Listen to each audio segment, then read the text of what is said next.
Hello बच्चों, welcome back to my channel. कैसे हैं आप सब लोग। बिहार में जो आप लोग का जूनियर अकाउंट क्लर्क की वैकेंसी आई थी, इसके लिए आप लोग के क्लासेस कंप्लीट हो गए थे। अब आप लोग के लिए जो नए प्रैक्टिस सेट है वो लेकर के मैं आ रही हूँ, जिससे कि एग्जाम जो आप लोग का होने वाला है उसके आप अच्छे से प्रैक्टिस कर सके और साथ ही आपका रिविजन भी हो जाए। ज़्यादा से ज़्यादा ऐसे क्वेश्चंस मैं इंक्लूड कर रही हूँ जो अलग अलग तरह के असिस्टेंट अकाउंटेंट के एग्जाम्स में आए हुए हैं, जिससे कि आपको ये आइडिया हो जाए कि किस तरह के क्वेश्चंस आते हैं और मोस्टली क्वेश्चंस रिपीट हो जाते हैं। पीवाईक्यू का तो ये रहता है कि काफी क्वेश्चन जो होते हैं वो रिपीट होते हैं और साथ ही या फिर उससे जुड़े हुए ही निकल करके कुछ क्वेश्चन हैं वो आते हैं। तो इसी तरह की ये सीरीज रहने वाली है। तो इसी तरह की वीडियोस आपको मिलते रहे, इसके लिए चैनल को सब्सक्राइब करिएगा और वीडियो को ज्यादा से ज्यादा बच्चों के साथ शेयर किया करिए। कम से कम 10 स्टूडेंट के साथ आप लोग जो है वीडियो को शेयर जरूर से किया करिए, जिससे कि ज्यादा से ज्यादा बच्चों तक वीडियो पहुंच सके। इससे चैनल की रीच भी बढ़ती है। तो लाइक भी जरूर कर दिया करिए, आप लोग वीडियो को लाइक जरूर किया करिए, जिससे कि मुझे भी मोटिवेशन मिलता है और ज्यादा अच्छी वीडियोस आपके लिए लेकर के आने का। तो ऐसे शुरू करते हैं कुछ और नए क्वेश्चंस के साथ। और सबसे पहला क्वेश्चन लेते हैं इसमें। ये आपका फर्स्ट क्वेश्चन रहेगा। Transaction to be recorded in journal proper will be. मुख्य जर्नल में किया जाने वाला लेखा होगा। फर्नीचर का उधार क्रय, मजदूरी का भुगतान, उधार विक्रय, सुरेश से 1,000 रुपए के माल का की खरीद, credit purchase of furniture, payment of wages, credit sale, purchase of goods of ₹1,000 from Suresh. तो यहाँ पर देखिए बात क्या हो रही है, यहाँ पर जर्नल जो होता है उसकी बात नहीं हो रही है, प्रॉपर जर्नल लिखा हुआ है। मीन्स क्या है कहने का कि कुछ इस तरह के ट्रांजेक्शन होते हैं जो आपके कैश से रिलेटेड नहीं होते, या फिर आप जो और बाकी की जो सब्सिडरी बुक्स बनाई जाती हैं जर्नल की उसमें नहीं दिखाते। तो उस तरह के ट्रांजेक्शन को हम कहाँ पर नोट करते हैं, तो उसे नोट किया जाता है जो जर्नल प्रॉपर होगा, या कोई भी ऐसी एंट्रीज चाहे वो क्लोजिंग एंट्रीज हो या आपके एडजस्टमेंट हो, उसको भी हम कहाँ पर दिखाते हैं, जर्नल प्रॉपर में दिखाते हैं। तो यहाँ पर अगर आपसे क्वेश्चन इस तरह का पूछ रहा है कि जर्नल प्रॉपर में या मुख्य जर्नल में कौन से ट्रांजेक्शन रिकॉर्ड होते हैं, तो वो हो जाएगा आपका answer credit purchase of furniture.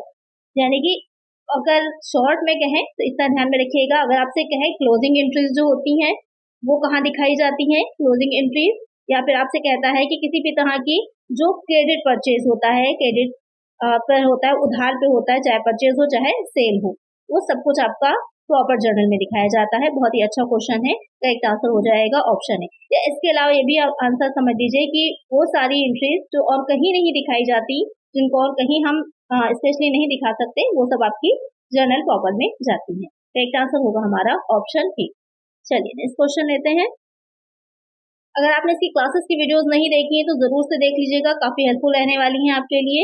उसमें सारे टॉपिक्स को अलग अलग मैंने बहुत अच्छे से कवर किया है और इसकी एक अलग से सीरीज भी है। कुछ बच्चे कह रहे थे कि आप लोग को टॉपिक वाइज चाहिए है, तो टॉपिक वाइज भी इसके क्वेश्चन मैं लेकर के आऊंगी, जिससे कि आपको ज्यादा अच्छे से रिविजन भी हो जाएगा और एक एक टॉपिक क्लियर भी हो जाएगा। यहाँ पर नेक्स्ट क्वेश्चन है। Bill written on 29 June 2011 for 3 months, maturity date will be. 29 जून 2011 को 3 माह की अवधि के लिए लिखे गए विनिमय बिल की परिपक्वता तिथि होगी। यहाँ पर आपसे कह रहा है कि मैच्योरिटी डेट क्या होगी। अगर जो बिल है वो किस डेट में लिखा गया था, 29 जून 2011 में लिखा गया था, तो 3 माह की अवधि के लिए, यानी कि यहाँ पर टाइम पीरियड बता दिया है कि 3 माह की होती है। तो आपको यहाँ पर क्वेश्चन जो है वो ग्रेस पीरियड से रिलेटेड है कि कितना ग्रेस पीरियड, जो अनुग्रह दिवस हिंदी में बोला जाता है, इंग्लिश में ग्रेस पीरियड कहा जाता है, वो मिला हुआ है, उसको ऐड करके आपको बताना होगा कि अपडेट क्या होगी। 1 अक्टूबर 2011, 2 अक्टूबर है, 3 अक्टूबर है या फिर 4 अक्टूबर है। तो यहाँ पर क्या करेक्ट आंसर होगा, तो डिपेंड करता है कि कितने उसके जो ग्रेस पीरियड है वो उसको मिलता है, कितने दिनों का मिलता है। तो यहाँ पर कितने दिनों का मिलता है, तो यहाँ पर 3 डेज का मिलता है। ध्यान दीजिएगा, यहाँ पर 3 डेज का मिलता है। तो एक्स्ट्रा जो टाइम हमारा ऐड होगा 29 है, तो यहाँ पर क्या हो जाएगा, क्योंकि जून जो होता है वो आपका 30 डेज का होता है, तो एक जो आपका जून का हो जाएगा दिन, और फर्स्ट हो जाएगी, फर्स्ट और 2 अक्टूबर हो जाएगी, तो 3 तारीख को क्या होगा, 3 तारीख को वो मैच्योरिटी डेट उसकी हो जाएगी। तो आपको उस टाइम तक उसका पेमेंट करा लेना है। तो करेक्ट आंसर यहाँ पर ऑप्शन जो थर्ड वाला है, सी जो है वो करेक्ट आंसर हो जाएगा। तो इसका ध्यान दीजिएगा कि जो ग्रेस पीरियड होता है वो 3 दिन का होता है, 3 डेज का होता है। अच्छा क्वेश्चन है, इसको भी ध्यान में रखिएगा। चलिए नेक्स्ट क्वेश्चन है।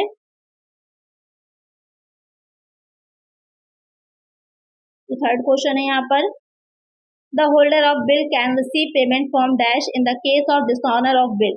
बिल के अप्रतिष्ठित होने जाने पर धारक उसका भुगतान प्राप्त कर सकता है, यानी कि बिल जो है वो डिसऑनर हो गया है, तो डिसऑनर होने के बाद अभी भी जो उसका होल्डर है, जो उसका धारक होता है, वो उस पेमेंट को रिसीव कर सकता है, उस बिल के पेमेंट को रिसीव कर सकता है। किसके थ्रू कर सकता है?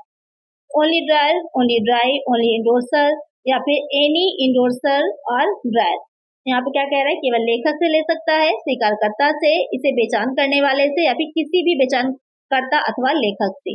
तो जो उसका कोई भी जो इंडोर्सर होगा या ड्रायर होगा वो उससे उसका पेमेंट ले सकता है। यानी कि ये नहीं है कि डिसऑनर हो गया है तो अब उसको पेमेंट ही नहीं मिलेगा, तो डिसऑनर होने पर भी उसको पेमेंट मिलेगा।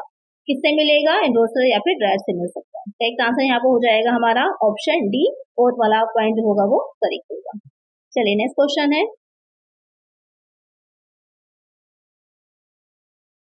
इन dynamic financial analysis we evaluate, गत्यात्मक वित्तीय विश्लेषण में हम मूल्यांकन करते हैं balance sheet of current year, income statement of current year, income statement and balance sheet of ensuing year, trend of few years.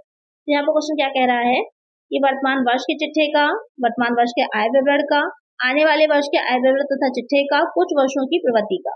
तो यहाँ पर जो फाइनेंशियल एनालिसिस होता है, तो आपने जर्नल पढ़ लिया, आपने लेजर पढ़ लिया, आपने फाइनल अकाउंट्स प्रिपेयर कर लिए, उसके बाद जो होता है, जो फाइनल अकाउंट्स हम प्रिपेयर कर चुके होते हैं, फाइनेंशियल एनालिसिस किया जाता है, फाइनेंशियल एनालिसिस और इंटरप्रिटेशन किया जाता है, उसके बाद डिसीजंस होते हैं, उसके बाद उसको कम्युनिकेशन होता है, लास्ट स्टेप आपका कम्युनिकेशन हो जाता है इसमें।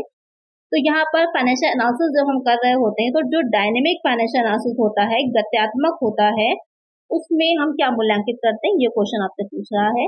तो यहाँ पर उसमें हम ट्रेंड ऑफ फ्यू ईयर्स, यानी कि कुछ वर्षों की प्रवृत्ति का, कि किस तरह से जो हमने अकाउंट्स हमारे हैं, जो रिकॉर्ड्स हैं हमारे, उसमें चेंजेस आए हैं, क्या कौन सी चीजें जो है वो इंक्रीज हुई है, कौन सी चीजें डिक्रीज हुई है, तो पिछले वर्षों से कंपेयर करके हम उसको निकालते हैं। और भी इसके तरीके होते हैं, और भी मेथड्स होते हैं, रेशो एनालिसिस हो जाता है आपका, बीपी एनालिसिस हो जाता है, ये सारी चीजें भी इसी में ही आती हैं। तो करेक्ट आंसर क्या हो जाएगा? ऑप्शन डी हो जाएगा।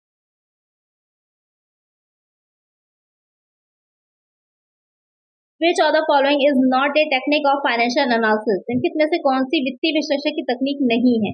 तुलनात्मक वित्तीय विवरण, अनुपात विश्लेषण, पूंजी बजटन, पोस्ट प्रवाह विश्लेषण, comparative financial statement, ratio analysis, capital budgeting, fund flow analysis. तो यहाँ पर आपसे पूछ रहा है फाइनेंशियल अकाउंटिंग की कौन सी टेक्निक, फाइनेंशियल एनालिसिस की बात यहाँ पर हो रही है, विश्लेषण की बात हो रही है, कौन सी वो टेक्निक नहीं है जिससे हम इसको एनालिसिस कर सकते हैं। तो अभी मैंने कुछ आप लोग के एग्जाम्पल्स लिए ही थे, जो डायनेमिक वाला था वहां पर, तो कौन सा नहीं है? तो कंपेरेटिव भी होती है, आपस में जो होता है कंपेयर भी किया जाता है प्रीवियस ईयर से करंट ईयर को, रेशो एनालिसिस भी होता है, आपको पढ़ाया है मैंने, फंड फ्लो एनालिसिस भी होता है। कैपिटल बजटिंग जो है वो इसमें शामिल नहीं होती है, फाइनेंशियल मैनेजमेंट से रिलेटेड हो जाता है, तो ये इसका हिस्सा नहीं होता। करेक्ट आंसर हो जाएगा यहाँ पर आपका ऑप्शन सी। तो इस तरह के क्वेश्चन आपके एग्जाम में बनेंगे, और बहुत अच्छे से इसका रिवीजन करिए, इसको पढ़िए। कोई टॉपिक इसमें नहीं समझ में आ रहा है तो कमेंट कर दीजिए मुझे, मैं इस पर अलग से आप लोग के लिए एक वीडियो लेकर के, क्लासेस की वीडियो में ही ऐड हो जाएगी वो वीडियो, लेकर के आऊंगी। तो उसमें कोई पॉइंट अगर नहीं समझ में आ रहा है तो आप लोग मुझे कमेंट कर दीजिएगा। क्लासेस की वीडियोस अगर नहीं देखी हैं तो जरूर से देख लीजिएगा, फ्री अवेलेबल है चैनल पर, लिंक आपको वीडियो के डिस्क्रिप्शन में मिल जाएगा, फ्री अवेलेबल है, कोई आपसे पेमेंट नहीं करना आपको। वहां से आप सारे टॉपिक्स आपको क्लियर हो जाएंगे, जो नहीं क्लियर हो रहे कमेंट कर दीजिएगा, उस पर आपके लिए अलग से वीडियो आ जाएगी। चलिए नेक्स्ट क्वेश्चन पे चलते हैं।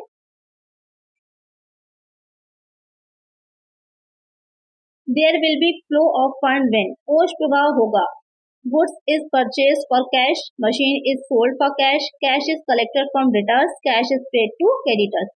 माल नगद क्रय करने पर, मशीन का नगद में विक्रय करने पर, देनदारों से नगद संग्रह करने पर, लेनदारों को नगद चुकाने पर। तो क्या क्वेश्चन कह रहा है कि जो कोष होता है, फंड होता है, उसका प्रवाह कब माना जाता है? तो एक चीज ध्यान में रखिएगा कि फंड का फ्लो तभी होगा जब आपकी दो तरह के, एक फिक्स एसेट होती है या फिक्स लायबिलिटीज भी होती हैं आपकी, दूसरा जो होता है वो करेंट हो जाता है। तो यहाँ पर जब ये दोनों साइड जो होंगे वो इफेक्ट डालेंगे, दोनों पर इफेक्ट पड़ेगा, तभी आपका फंड का इनफ्लो होगा या आउटफ्लो होगा। अदरवाइज यहाँ पर फंड का फ्लो नहीं होगा, अगर सिर्फ करंट में होगा या फिर सिर्फ फिक्स के बीच में होगा। तो आपको इस पॉइंट को ध्यान में रखना है। तो पहला पॉइंट जिसमें कह रहा है कि goods is purchase for cash, आपने गुड्स को परचेज किया कैश में, तो क्या होगा? दोनों ही करंट एसेट हैं, गुड्स भी और कैश भी, तो कैश कम हो जाएगा, गुड्स बढ़ जाएंगे, ओवरऑल टोटल जो होगा करेंट का सेम ही रहना है। Machine is sold for cash. अब यहाँ पर मशीन क्या है, ये फिक्स्ड एसेट है, और कैश क्या है, हमारी करेंट एसेट है। अगर हम मशीन को परचेज कर रहे हैं तो वहाँ पर कैश हमारा क्या होगा, कम होगा, कैश को हम पेमेंट करेंगे, तो यहाँ पर जो मशीन है ये आपका फ्लो ऑफ फंड में आएगी। तो करेक्ट आंसर क्या हो जाएगा हमारा, ऑप्शन बी, सेकंड वाला पॉइंट जो होगा वो करेक्ट होगा। तो इस तरह से ध्यान दीजिएगा, जब भी आपके फंड फ्लो वाले क्वेश्चन आए, इनफ्लो हो चाहे आउटफ्लो हो, कैश कलेक्टेड करिएगा डेटर्स से, तो वहां पर क्या हो जाएगा, जो डेटर्स में कम हो जाएंगे और कैश आपका बढ़ जाएगा। करंट एसेट दोनों ही है, कोई चेंज नहीं आएगा। कैश पे करिएगा क्रेडिटर्स को तो कैश कम हो जाएगा, उधर से क्रेडिटर भी क्या हो जाएंगे, कैश पे करिएगा क्रेडिटर्स को तो वहां भी यही होगा कि कैश जो अगर पे कर रहे हैं क्रेडिटर कम हो जाएंगे, उधर से कैश भी कम हो जाएगा, तो भी दोनों करंट ही इफेक्ट करेंगे, फिक्स कोई भी इफेक्ट नहीं करेगा। तो यहाँ पर फ्लो तभी होगा जब फिक्स और करंट दोनों चीजों पे इफेक्ट पड़ेगा। करेक्ट आंसर हो जाएगा ऑप्शन बी। चलिए नेक्स्ट क्वेश्चन है, ये क्वेश्चन आपका पूछ रहा है कि current ratio of a firm is 2:1 if a payment of ₹50,000 is made to syndicators the current ratio will be. एक फर्म का चालू अनुपात 2:1 है, यदि लेनदारों को 50,000 का भुगतान किया जाता है तो चालू अनुपात क्या होगा, वृद्धि होगी, कमी होगी, स्थिर रहेगा, उपरोक्त में से कोई नहीं, यानी कि इंक्रीज होगा, डिक्रीज होगा, रिमेन द सेम, या फिर none of them.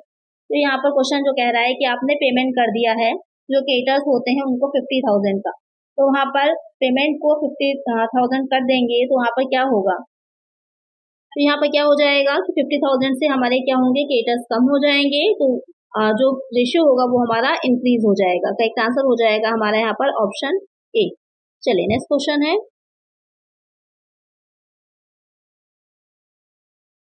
if the current ratio is 2.5, liquidity ratio is 1.5 and working capital ₹60,000, find current asset। यहाँ पर क्वेश्चन कह रहा है कि चालू अनुपात बता दिया है 2.5 है, तरलता अनुपात 1.5 है, कार्यशील पूंजी 60,000 है, तो चालू संपत्तियां ज्ञात कीजिए, 1,50,000 की, 50,000 की, 1 लाख की, या फिर 1,20,000। बहुत सिंपल सा इजी सा क्वेश्चन है, इस तरह के क्वेश्चन मैं बहुत आप लोग को करा चुकी हूँ। जल्दी से इसका आंसर मुझे कमेंट करिए कि क्या इसका करेक्ट आंसर होगा। जितने भी बच्चों का आंसर करेक्ट होगा उन सबके नाम, जो नेक्स्ट वीडियो आएगी उस वीडियो में उन सबके नाम मेंशन करूंगी, तो सभी बच्चे इसका आंसर मुझे जरूर से बताएं, क्योंकि इस तरह के क्वेश्चन मैं प्रीवियस वीडियोस में कई बार करवा चुकी हूँ आप लोगों को, तो ये आपको प्रैक्टिस में होना चाहिए। चलिए नेक्स्ट क्वेश्चन लेते हैं। नेक्स्ट क्वेश्चन है, a company's average stock is ₹80,000, stock turnover ratio is 6 and selling price is 25% above cost, then the amount of sales will be। एक कंपनी का औसत स्कंद है 80,000 का, स्कंद आवर्त अनुपात 6 तथा विक्रय मूल्य लागत से 25% अधिक है, तो बिक्री की राशि होगी 9 लाख की है, 6 लाख की, 4,80,000, 7,20,000। बहुत ही सिंपल सा क्वेश्चन है ये भी। यहाँ पर आपसे कह रहा है कि कंपनी का जो एवरेज स्टॉक है वो 80,000 का है, स्टॉक टर्नओवर रेशियो जो है वो 6 है, और सेलिंग प्राइस क्या है 25% है। अब आपको बताना है कि जो सेल है वो कितनी निकल करके आएगी। तो आइए इसको सॉल्व करते हैं कि कैसे इसे हमें सॉल्व करना है। तो यहाँ पर जैसे कि हमारे क्वेश्चन में हमको पता है कि जो फॉर्मूला दे रखा है हमारा स्टॉक टर्नओवर रेशियो का दे रखा है, सबसे पहले यहाँ पर हम उसी का फॉर्मूला नोट कर लेते हैं स्टॉक टर्नओवर रेशियो का कि क्या होता है। तो जिससे कि तो उसको फॉर्मूले की अगर हम बात करें तो क्या हो जाता है, कॉस्ट ऑफ गुड्स सोल्ड हो जाएगा, अपॉन में हो जाता है एवरेज स्टॉक, ये हो जाता है हमारा फॉर्मूला। अब जो क्वेश्चन में गिवन है उसको रख लीजिए, एवरेज स्टॉक टर्नओवर रेशियो है 6 का, रख लेंगे। कॉस्ट ऑफ गुड्स सोल्ड हमें नहीं पता, एज इट इज आप नोट कर लीजिए, आप इसको एक्स भी मान सकते हैं। एवरेज स्टॉक हमारे क्वेश्चन में गिवन है, उसको लिख लीजिए 80,000 का। अब इसको जब हम सॉल्व करेंगे आगे, तो यहाँ पर सॉल्व करने में जो कॉस्ट ऑफ गुड्स सोल्ड है वो बाहर हो जाएगा और मल्टीप्लाई हो जाएगा 80,000 इंटू 6, आपस में ये मल्टीप्लाई हो जाएगा। तो कितना निकल के आ जाएगा, कॉस्ट ऑफ गुड्स सोल्ड हमारी निकल के आ जाएगी 4,80,000 की, 4,80,000 हमारा कॉस्ट ऑफ गुड्स सोल्ड निकल करके आ गया। अब हमारे क्वेश्चन में क्या कह रहा था कि जो कॉस्ट ऑफ गुड्स सोल्ड है 20%, जो 25% है वो उसकी क्या है प्रॉफिट, उसमें हमें ऐड करना और हमें निकालना है सेल को। तो यहाँ पर क्या करना होगा, जो हमारी कॉस्ट ऑफ गुड्स सोल्ड निकल करके आई है इसको हम 100 मान लेते हैं। अगर ये हम इसको 100 मान लेते हैं तो सेल क्या हो जाएगी, क्योंकि 25% प्रॉफिट है तो 125 हो जाएगा हमारा, ये हो गया हमारा सेल। अब इसको सॉल्व कर लीजिए, निकल करके हमारा आ जाएगा, 0 से 0 चले जाएंगे, आपस में मल्टीप्लाई कर लीजिएगा, मल्टीप्लाई करेंगे तो कितना आ जाएगा 6 लाख आ जाएगा, 6 लाख आ जाएगा। यही हमारा क्या हो जाएगी, सेल्स हो जाएगी, जो कि हमारे क्वेश्चन में पूछा गया था। तो इस तरह से सॉल्व करने होते हैं क्वेश्चन, जब आपके एग्जैक्टली नहीं गिवन होता तो जो भी रेशियो हो उसी के अकॉर्डिंग हमको सॉल्व करना है। तो यहाँ पर करेक्ट आंसर क्या निकल के आएगा, हमारा ऑप्शन बी हो जाएगा 6 लाख का। तो इस तरह के क्वेश्चन भी एग्जाम में बन सकते हैं। आपको ये पता होना चाहिए कि जो आपके आंसर में दे रखा है, सॉरी जो क्वेश्चन में दे रखा है, जैसे स्कंद आवर्त अनुपात यहाँ पर दे रखा था, स्टॉक टर्नओवर रेशियो, तो उसका फॉर्मूला क्या है, क्योंकि उसी फॉर्मूले के बेसिस पर ही हमारा ये क्वेश्चन सॉल्व होगा। चलिए नेक्स्ट क्वेश्चन लेते हैं। Which transaction out of the following will affect working capital? निम्नलिखित में से कौन सा लेन देन कार्यशील पूंजी में वृद्धि करता है? Payment of bills payable, collection from bills receivables, issue of debentures, conversion of debentures into shares. देय पत्रों का भुगतान, प्राप्य पत्रों से वसूल किया गया, ऋणपत्रों का निर्गमन, ऋणपत्रों का अंशों में परिवर्तन। क्वेश्चन यहाँ पे क्या कह रहा है कि जो वर्किंग कैपिटल होती है वो इफेक्ट होगी किससे? तो यहाँ पर ध्यान रखिएगा कि वर्किंग कैपिटल कैसे निकालते हैं, जब हम करंट एसेट में से करंट लायबिलिटी को लेस कर देते हैं तो निकल के हमारी वर्किंग कैपिटल आ जाती है। अब यहाँ पर जो क्वेश्चन कह रहा है कि इफेक्ट क्या करेगा, तो कौन सी चीज इफेक्ट करती है देखते हैं। कि जो बिल्स पेबल है उनका आपने पेमेंट कर दिया, तो वो उसमें भी ये रहेगा कि बिल्स पेबल एक साइड से कम हुए, दूसरी तरफ से हमारा कैश भी कम हो गया, तो कोई भी इफेक्ट नहीं आएगा। कलेक्शन फ्रॉम बिल्स रिसीवेबल्स, तो इसमें क्या रहेगा कि बिल्स रिसीवेबल्स जो होंगे वो कम हो जाएंगे, उधर से कैश उतनी बढ़ जाएगी, कोई इफेक्ट नहीं पड़ेगा, टोटल सेम आ जाएगा। इशू ऑफ डिबेंचर, आपने डिबेंचर ऋणपत्रों का निर्गमन किया, तो ऋणपत्रों का निर्गमन करने से क्या होता है, कैश आती है, कैश आपके पास आएगी, और ये डिबेंचर है तो यहाँ पर लॉन्ग टर्म हो जाएंगे, शॉर्ट टर्म नहीं होंगे, इसलिए क्या होगा, इसी से ही वर्किंग कैपिटल पर इफेक्ट पड़ेगा। तो एक आंसर हो जाएगी हमारी ऑप्शन सी हो जाएगा। और ये कन्वर्जन करना, तो इसमें तो कोई भी आपकी जो कोष है, फंड है, उसका ना इनफ्लो हुआ, ना सोर्स है, ना एप्लीकेशन, यहाँ पर कुछ भी नहीं होगा, क्योंकि कन्वर्जन किया है तो यहाँ पर कोई चेंजेस नहीं आ रहे हैं। तो यहाँ पर जो 3 वाला ऑप्शन है वही करेक्ट हो जाएगा। चलिए नेक्स्ट क्वेश्चन है, out of the following which is not cash flow from operating activities, निम्नलिखित में से कौन सा परिचालन क्रियाओं से रोकड़ प्रवाह नहीं है? माल की बिक्री से रोकड़ प्राप्ति, माल आपूर्तिकर्ताओं को भुगतान, स्थायी संपत्ति के विक्रय से रोकड़ प्राप्ति, आयकर का भुगतान। तो यहाँ पर क्वेश्चन क्या कह रहा है कि जो ऑपरेटिंग एक्टिविटीज होती हैं उसमें कैश फ्लो नहीं होगा, इसमें से कौन सी जो आपके पॉइंट्स दे रखे हैं, cash receive from the sale of goods, payment to supplier, cash receive from the sale of fixed asset, payment of income tax. तो यहाँ पर जो कैश फ्लो होता है, जो रोकड़ प्रवाह होता है, आता किस में है, तो ये भी ध्यान में रखिएगा। जो अकाउंटिंग स्टैंडर्ड आपका 3rd है उससे रिलेटेड है, ये भी क्वेश्चन बन सकता है, इसको ध्यान में रखिएगा। नगद प्रवाह विवरण हिंदी में कहते हैं, और ये 3rd अकाउंटिंग स्टैंडर्ड में आता है, सबसे ज्यादा पूछा जाने वाला ये वाला पॉइंट है। नगद प्रवाह विवरण, कैश फ्लो स्टेटमेंट जो होता है वो किस अकाउंटिंग स्टैंडर्ड में आता है, 3rd में आता है। उसमें 3 तरह की एक्टिविटीज होती हैं आप लोगों की। एक पहली वाली जो हो जाती है, जो आपके क्वेश्चन में पूछी ही गई है, ऑपरेटिंग एक्टिविटी। दूसरी हो जाती है इन्वेस्टिंग, जहां जहां भी इन्वेस्ट किया जा रहा है, जो भी एसेट परचेज की जाती है मोस्टली वो इन्वेस्टिंग में जाती है आपकी।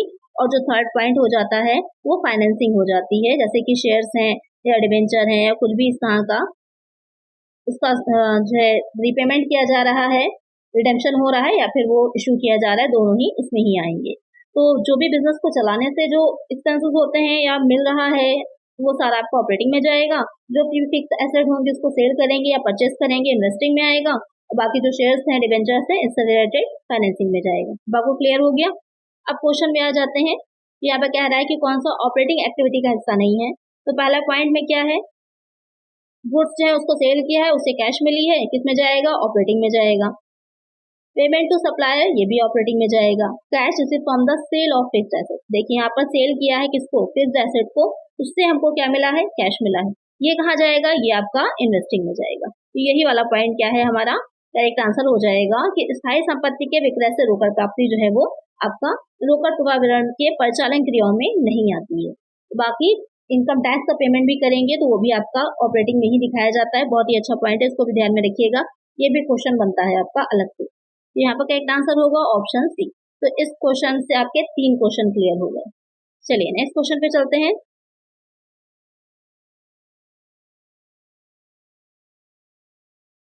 Out of the following which is cash flow from investing activity, निम्नलिखित में से कौन सा विनियोजन क्रियाओं से रोकड़ प्रवाह है?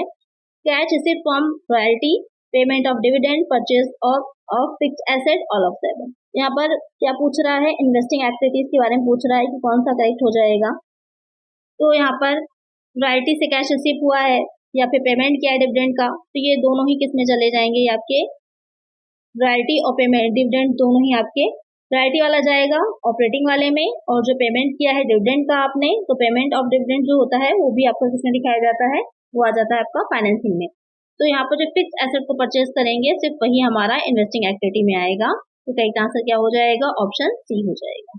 चलिए नेक्स्ट क्वेश्चन है। अब यहाँ पर क्वेश्चन कह रहा है कि फाइनेंशियल एक्टिविटीज में क्या नहीं आता, कैश फ्लो जो है इससे नहीं होता है, निम्नलिखित में से कौन सा वित्तपूर्ति क्रियाओं से रोकड़ प्रवाह नहीं है। Cash receive from the issue of shares, redemption of debenture, payment of interest, dividend receive. यहाँ पर फाइनेंसिंग एक्टिविटीज का हिस्सा कौन नहीं है ये देख लेते हैं। तो जो उससे रिलेटेड नहीं होगा, जो आपके शेयर्स होते हैं, डिबेंचर्स होते हैं, वही इसमें फाइनेंसिंग एक्टिविटी में नहीं आएगा। तो कौन सा करेक्ट हो जाएगा, डिविडेंड जो रिसीव होता है। अब एक चीज का ध्यान रखिएगा, थोड़ा सा कंफ्यूजन आप लोग को होगी, जो डिविडेंड का पेमेंट किया जाता है वो फाइनेंसिंग एक्टिविटीज में आता है, लेकिन जो डिविडेंड रिसीव्ड होता है वो इसका हिस्सा नहीं होता। तो ध्यान में रखिएगा, बहुत कंफ्यूजन वाला पॉइंट होता है। तो करेक्ट आंसर हो जाएगा ऑप्शन डी। चलिए नेक्स्ट क्वेश्चन है। Give the name of costing method, लागत निर्धारण विधि का नाम बताइए। Marginal costing, standard costing, process costing, all of the above. तो यहाँ पर लागत निर्धारण विधि कौन सी है, सीमांत लागत है, माप लागत है, प्रक्रिया लागत है। तो सिंपल सा है, यहाँ पर कौन सी जो है वो कॉस्टिंग मेथड होता है या लागत निर्धारण विधि है। तीनों ही मेथड होते हैं कॉस्टिंग के, तो एक आंसर हमारा ऑप्शन डी हो जाएगा, उपयुक्त सभी, क्योंकि आपके मार्जिनल कॉस्टिंग भी होती है, स्टैंडर्ड कॉस्टिंग भी होती है और प्रोसेस कॉस्टिंग भी होती है। चलिए नेक्स्ट क्वेश्चन है।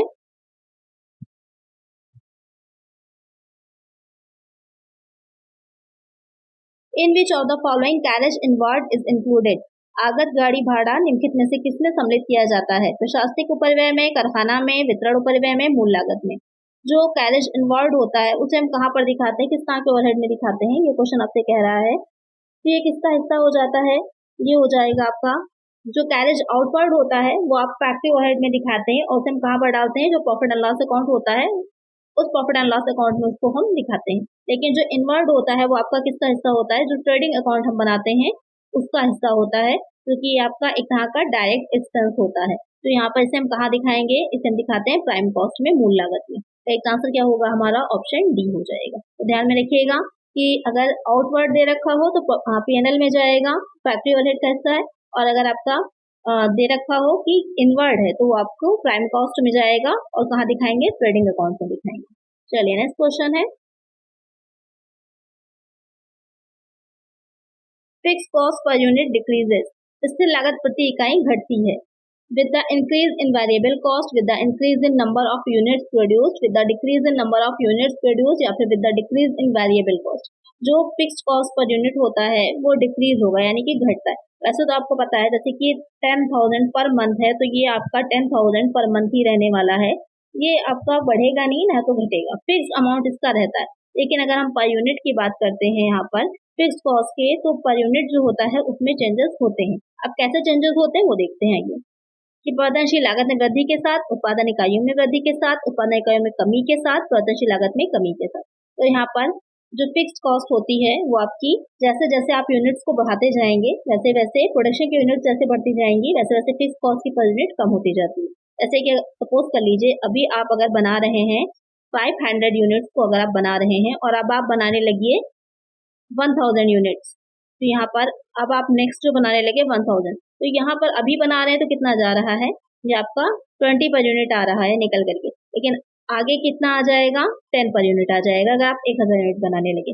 फिक्स अमाउंट चेंज नहीं हुआ, लेकिन जो आपके प्रोडक्शन यूनिट्स बढ़े उसके अकॉर्डिंग यहाँ पर यूनिट कम हो गया। तो यहाँ पर करेक्ट आंसर क्या हो जाएगा, ऑप्शन बी हो जाएगा कि उत्पादन इकाइयों में वृद्धि के साथ क्या होता है, ये कम होता जाता है, पर यूनिट डिक्रीज होता है। करेक्ट आंसर है ऑप्शन बी। चलिए नेक्स्ट क्वेश्चन है। The name of auditing practices committee has been changed as, अंकेक्षण व्यवहार समिति का परिवर्तित नाम है। Auditing and assurance standard board, standard auditing practice committee, auditing and assurance standard practice board, none of the above. तो यहाँ पर क्वेश्चन कह रहा है कि जो अंकेक्षर व्यवहार समिति थी उसका जो नाम बदल करके आप चेंज करके हुआ है वो क्या नाम है, ये क्वेश्चन कह रहा है। तो आपका हो जाता है auditing and assurance standard board. जो आप लोग अकाउंटिंग में स्टैंडर्ड जिस तरह से एएस होता है अकाउंटिंग स्टैंडर्ड, इसमें हो जाता है अकाउंटिंग, जैसे कल मैंने आप लोग को बताया था वीडियो में, अकाउंटिंग एंड एश्योरेंस स्टैंडर्ड। ये आपका हो जाता है जो ऑडिटिंग से रिलेटेड स्टैंडर्ड होते हैं शॉर्ट में। करेक्ट आंसर है ऑप्शन ए। इसकी फुल फॉर्म पूछी जा सकती है, इसलिए इसको नोट कर लीजिएगा। चलिए नेक्स्ट क्वेश्चन है।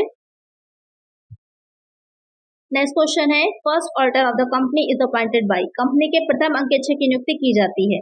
Share holders of the company, board of directors, central government, state government. Question कह रहा है कि जो फर्स्ट ऑडिटर होता है कंपनी का उसे कौन अपॉइंट करता है। तो फर्स्ट ऑडिटर अगर पूछा जाए तो मैं कई बार आप लोग को बता चुकी हूँ, जो बोर्ड ऑफ डायरेक्टर्स होते हैं फर्स्ट ऑडिटर को वो ही चुनते हैं, नियुक्त करते हैं, अपॉइंट करते हैं। लेकिन जो वैसे अगर कहा जाए, अगर यहाँ पर फर्स्ट ना लिखा होता, सिर्फ ऑडिटर लिखा होता, तो उसको कौन करता है, जो शेयर होल्डर्स होते हैं वो एनुअल जनरल मीटिंग जो होती है जिसको शॉर्ट में एजीएम बोला जाता है, उसमें अपॉइंट करते हैं। यहाँ पर क्या हो जाएगा, बोर्ड ऑफ डायरेक्टर्स जो होंगे वो फर्स्ट ऑडिटर को अपॉइंट करेंगे। एक आंसर हो जाएगा ऑप्शन बी। चलिए नेक्स्ट क्वेश्चन है, out of the following civil liability includes, निम्नलिखित में से दीवानी दायित्व में सम्मिलित है। कर्तव्य भंग के लिए दायित्व, लापरवाही के लिए दायित्व, या फिर दोनों के लिए। Liability for misfeasance, liability for negligence, only for one और two, both one and two. ध्यान दीजिएगा ऑप्शंस पे। यहाँ पर आपको सिविल लायबिलिटी की अगर हम बात करें तो किससे रिलेटेड है, ऑडिटर जो होता है, अंकेक्षक जो होता है उसकी आप यहाँ पर सिविल लायबिलिटी होती है। तो दो तरह की होती है, एक आपकी हो जाती है कर्तव्य भंग के लिए, दूसरी हो जाती है लापरवाही के लिए। तो ये दोनों पॉइंट सही है, लेकिन ये जो थर्ड ऑप्शन दे रखा है यहाँ पर, उस थर्ड ऑप्शन में ये करेक्ट नहीं होगा क्योंकि यहाँ पर आर लगा हुआ है। आप लोग जल्दबाजी में आंसर ये लगा देंगे, गलत हो जाएगा। और लगा हुआ है ये गलत नहीं है, जो आपका बोथ वन एंड टू है वो करेक्ट हो जाएगा। तो करेक्ट आंसर यहाँ पर ऑप्शन डी होगा। तो इस तरह से भी कंफ्यूजन हो सकती है एग्जाम में, तो ध्यान से आंसर लगाया करिए। गलत यहाँ पर भी हो सकता है कि अगर वो अपना किसी तरह की जो उसकी ड्यूटीज है उसको फुलफिल नहीं करता है, या फिर वो अगर अपने काम में लापरवाही कर देता है, वो ध्यान नहीं देता, अगर कुछ किसी चीज को चेक करना है, वॉचिंग करना है, नहीं किया तो वो आपकी लापरवाही है। और कर्तव्य भंग में जानबूझ करके वो देख रहा है कि गलत है, उसके बाद भी उस चीज को आगे बढ़ा देगा, तो वहां पर वो कर्तव्य भंग हो जाएगा। ये डिफरेंस है दोनों में। करेक्ट आंसर है ऑप्शन डी। चलिए next question, an auditor must be honest statement was used in. अंकेक्षक को ईमानदार होना चाहिए कथन का प्रयोग किया गया। किंगस्टन कॉटन मिल्स केस में, London and general bank case में, अमिटेज केस में, या फिर लंदन ऑयल स्टोरेज केस में। तो यहाँ पर क्वेश्चन कह रहा है कि एक ये लाइन है कि अंकेक्षक को ईमानदार होना चाहिए, ये कहाँ कही गई थी, किस केस में कही गई थी, ये कही गई थी आपकी लंदन जनरल बैंक केस में। एक आंसर हो जाएगा ऑप्शन बी। तो इस तरह के केसेस को भी ध्यान में रखिएगा, ये भी केस इंपॉर्टेंट है, किंगस्टन कॉटन मिल्स वाला, इससे रिलेटेड क्वेश्चन भी बनते हैं। आगे मैं इंक्लूड करूंगी तो वहां पर आपको और अच्छे से एक्सप्लेन कर दूंगी। तो यहाँ पर करेक्ट आंसर जो है वो आपका ऑप्शन बी हो जाएगा। तो आज की वीडियो में इतना ही। बहुत ही अच्छे इंपॉर्टेंट क्वेश्चन थे, इसकी पूरी सीरीज आप लोग की आएगी आपके एग्जाम तक, लेकिन चैनल को सब्सक्राइब जरूर से कर लीजिएगा और ज्यादा से ज्यादा वीडियो को लाइक किया करिए। किसी तरह का कोई कंफ्यूजन हो, कोई क्वेश्चन हो तो कमेंट कर दीजिएगा। चलिए मिलते हैं नेक्स्ट वीडियो में कुछ और नए क्वेश्चन के साथ। Thank you.